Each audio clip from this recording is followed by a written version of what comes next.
operating system na Activity1 na i-compare po natin yung Windows 95, the Windows 98, Windows ME, the Windows XP, Windows Vista, Windows 7, Windows 8 or 8.1, Windows 10, and Windows 11. Ito po yung mga Windows version nating i-compare. Then ang magiging content po natin is first is the vendor support, the code name, system type or sa architecture niya, system requirements, features, application compatibility, backup and restore procedures, tsaka yung installation procedures. First is vendor support po tayo.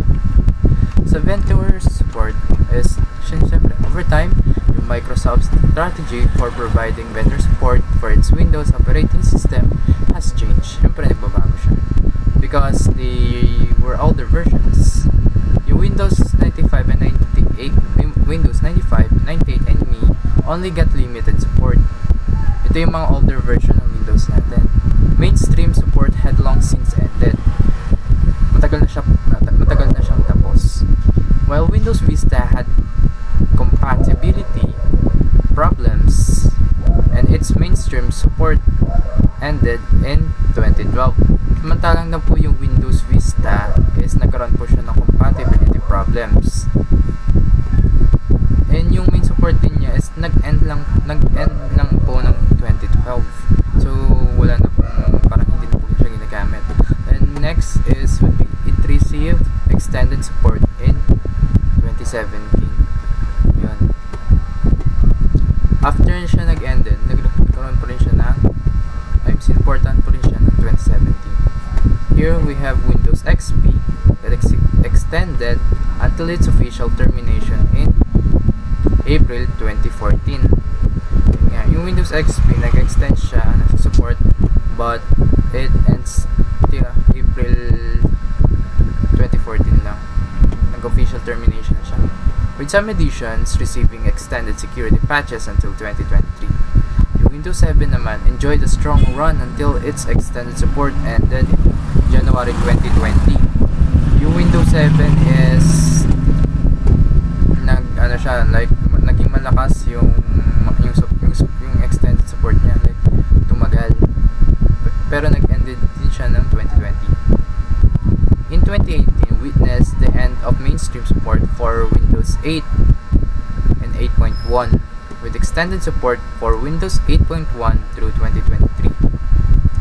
Sa Windows 8 and 8.1, 8.1 is nag-extend pa ng support hanggang 2023. Since its release in 2015, Windows 10, which was first offered as a service has been continuously supported with regular security and features upgrades. Yung Windows 10 ngayon is still sinusuportahan. Nakita nga natin na nirelease noong 2015. While yung latest ngayon na Windows 11 is until now is ginagamit pa rin siya. Since yun ang latest natin. Lipat po tayo sa next. We have their codename. Sa codename naman, pag-uusapan po natin yung Windows 95. We have Chicago. Windows 98. We have Memphis. Windows Me. Yung ibig sabihin po pala ng Me is Millennium Edition. So yung codename niya is Millennium. Sa Windows XP, we have Whistler. Windows Vista, we have Longhorn. Windows 7. Yung sa Windows 7, rin siya, like yung codename niya is pasok din sa Windows 7. Yung codename niya rin is Windows 7, Vienna, Blackcomb. Tatlo siya actually. Sa Windows 8 or 8.1, sa Windows 8, I think wala siya. Then sa Windows 8.1, siya yung blue. Windows 10, we have Threshold. Then sa Windows 11, Sun Valley.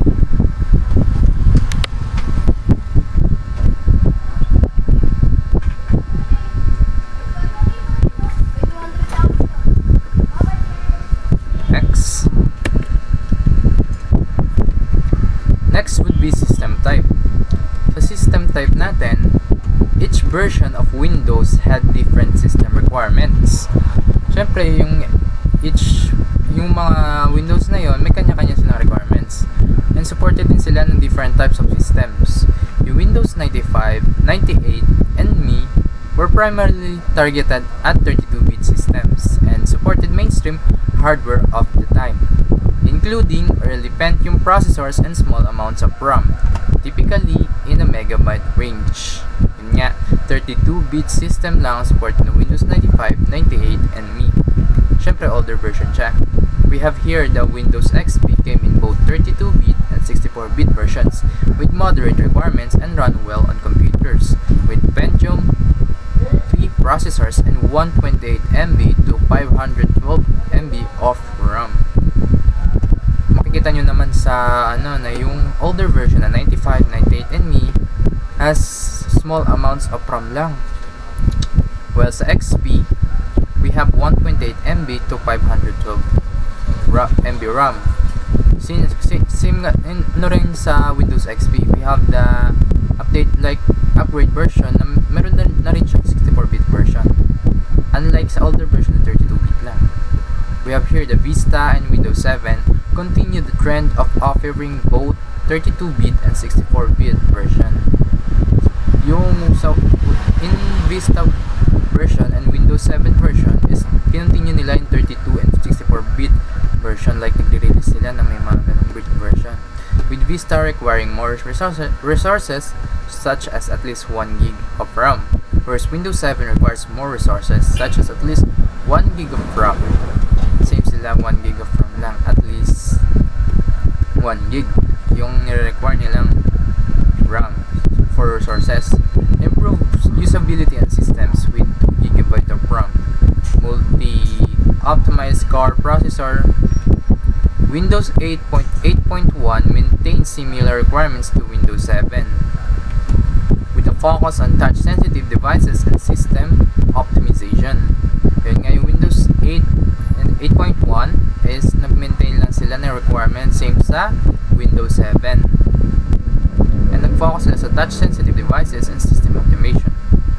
We have here the Windows 10 is available in both 32-bit and 64-bit and is intended to provide efficient performance on devices with 1 GB to 2 GB of RAM and relatively new processors.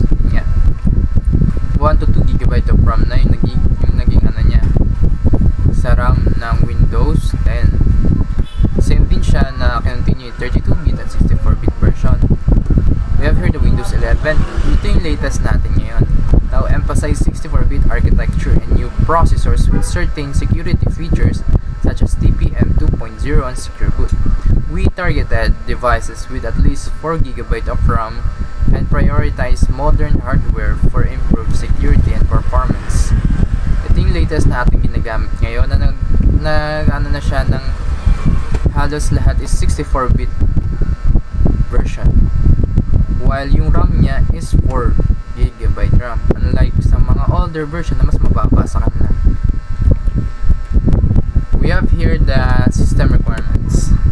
Sa system requirements, Windows 95 and 98 required relatively simple hardware with a processor such as an Intel 80386 or higher for Windows 95 and a 486DX processor for Windows 98 and a minimum of 4 MB to 6 MB of RAM. Yun ang ating requirement for Windows 95 and 98. Windows ME had similar requirements as Windows 98. Same daw sila, but more RAM was recommended. Unlike sa older version, yung ME, nagre-require daw siya ng more RAM. While Windows XP required at least a 233 MHz processor and 64 MB of RAM. Windows Vista increases the requirement significantly, requiring a 1 GHz processor, 512 MB to 1 GB of RAM. Yun nga, habang pataas yung version ng ating Windows is tumataas na rin yung mga requirements nila. Makikita nyo dito 233 MHz lang siya, pero dito naging na siya 1 GHz. So yun ngayon sa XP 233 lang while the Vista is 1 gig na. Yun nga, tumaas na. Yung 64 MB of RAM naging 512 to 1 gig of RAM na. And significant hard drive space. Processor and RAM requirements for Windows 7, 8, and 8.1 and 10 were similar, requiring 1 GHz processor, 1 GB of RAM, 2 GB for 64-bit versions, and approximately 16 to 20 GB of hard drive space. However, yung latest na tayo, Windows 11 increases the recommendations for a 1 GHz dual-core processor or higher, 4 GB or higher of RAM, at least 64 GB of storage, and emphasizes special hardware features such as TPM 2.0 and secure boot for added security. Yun nga, alam na natin na yung Windows 11 na latest version ngayon is siya ng system requirements na mas mataas na, unlike sa mga older version na ngayon is we have 4 GB of RAM or higher of RAM you needed for this kind of version ng Windows, and at least 64 GB of storage, unlike sa mga lumang version of Windows. Next, we have here the features. In all versions of Windows, each iteration brought significant improvements. Siyempre, every time na nag-upgrade ng isang bagay, like itong sa Windows na to, every time silang nag-update is may mga bagong features tayong makikita at magagamit. Windows 95 introduced the start menu and plug and play functionality. And Windows 98 integrated Internet Explorer 4.0 and USB support. So Windows 95 had start menu and plug and play functionality, while in Windows 98 Explorer 4.0 and USB support. Windows Me introduced system restore and automatic updates but had stability issues. Siyempre, bago pa lang siya, meron pa talaga siyang stability issues. Nasa pa siya, trial and error. Windows XP has a new user interface. In Windows XP, meron tayong new interface, adds system restore, and improves networking features. So Windows Vista introduced Aero, Windows Search, and improved security, but faced criticism regarding the hardware. Windows 7 naman improves the taskbar with a focus on performance and introduces libraries and home groups. Windows 8.1 brings touch optimization, a user interface, and the controversial removal of the start menu. So Windows 10 naman, na reintroduce the start menu, Cortana, a virtual desktop with an emphasis on cross-device compatibility. Reintroduce na yung start menu. And we have here the Cortana. Parang siya yung virtual AI something. Artificial intelligence. May virtual desktop din. Then sa Windows 11, yung latest version natin ngayon is introduced our redesigned start menu, web snap layouts, direct storage for gaming, productivity improvements, and continues the trend of evolving user interface, security, and features with each iteration. Alam naman natin na every time na nag-upgrade si Windows is talagang mas gumaganda yung kanilang nabibigay na features or mga functionality for every para sa ating mga gumagamit ng ganitong versions, ng mga ganitong mga gadgets, ng mga laptops. We have here the application compatibility. In application compatibility, Windows 95, 98, and Me initially demonstrated good compatibility with software available during their release periods. However, as technology advanced, newer versions of Windows, especially XP, maintained strong backward compatibility and supported a variety of older applications and software.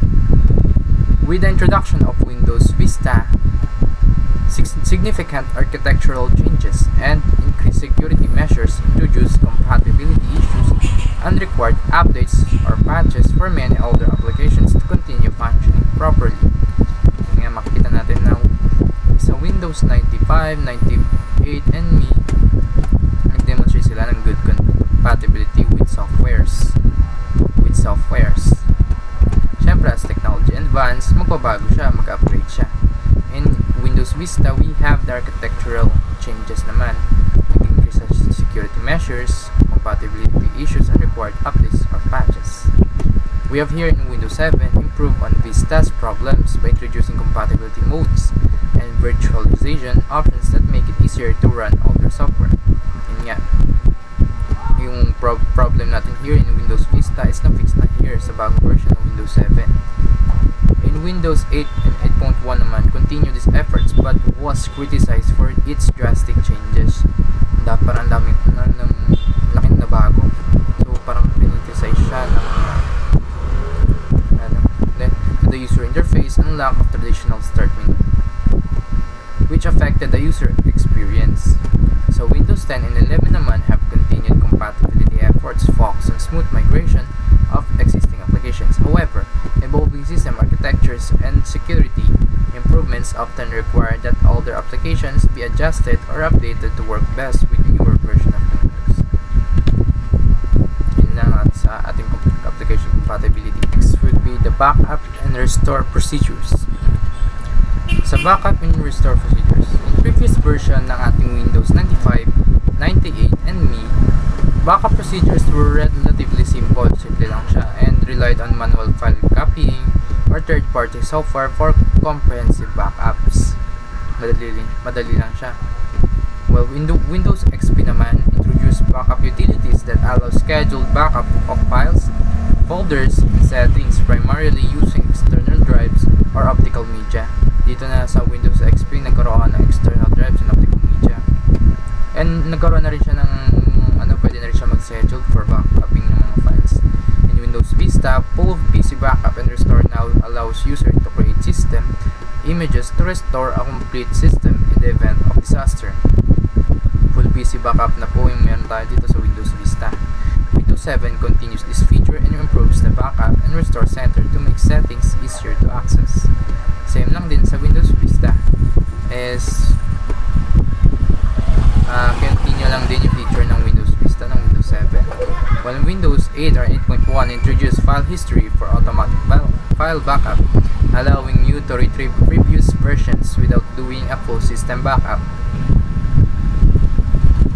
Sa Windows 8 and 8.1 naman is dito na introduce yung file history for automatic file backup.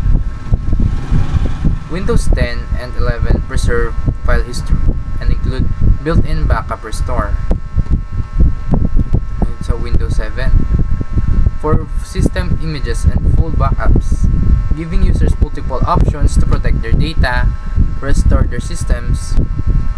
Then this cross-version advanced were aimed at simplifying backup procedures and improving system recovery capabilities by providing both file level and comprehensive system backups. As you can see nga na every time na nagkakaroon ng bagong update is mas pinapaganda nila and mas nila yung kanilang system for easy use and to protect our files. Syempre, pag hindi naman natin sinasadyang mabura, pwede pa natin siyang mabalik. And yung mga files din natin na nilalagay sa ating mga PC. Next, dito naman tayo sa installation. Sa installation, the installation process has evolved significantly for all versions of Windows. Windows 95, 98, and ME required booting from floppy disk or CD-ROM, allowed users to configure and select components through a text-based setup. So Windows XP introduced a graphical user interface that simplifies the process by prompting for settings and product keys. Windows Vista improved in graphics and introduced WinPE, but it also increased installation time. So Windows 7 naman improves the Vista process, offering faster setup from DVD or USB and an improved user interface. Here naman sa Windows 8 and 8.1 now has faster installation and more efficient setting customization including online account setup options. Mas mabilis na yung kanyang installation sa version na ito ng 8 or 8.1. Windows 10 further streamlines the process and integrates Cortana for guided setup and personalization. So Windows 11 naman continues this trend, maintaining an easy-to-use setup and perhaps introducing minor interface improvements to make the initial setup smoother. All versions continue to focus on improving the user experience, reducing manual intervention, and optimizing installation time. Yun nga, syempre, madami silang binabago and mas nagdadagdag sila, nagpapaganda. Syempre, mas gumaganda yung ating installation time and mas naayos nila yung mga needs natin when it comes sa pag-install ng mga apps. Here we have the conclusion. Sa conclusion, meron tayo ditong quote. Progress never stops. The journey of Windows continues, reminding us to embrace continuous learning and improvement. Yun nga. Since kahit anong bagay, lahat yan nagbabago. Nag-i-improve siya to a better version of themselves.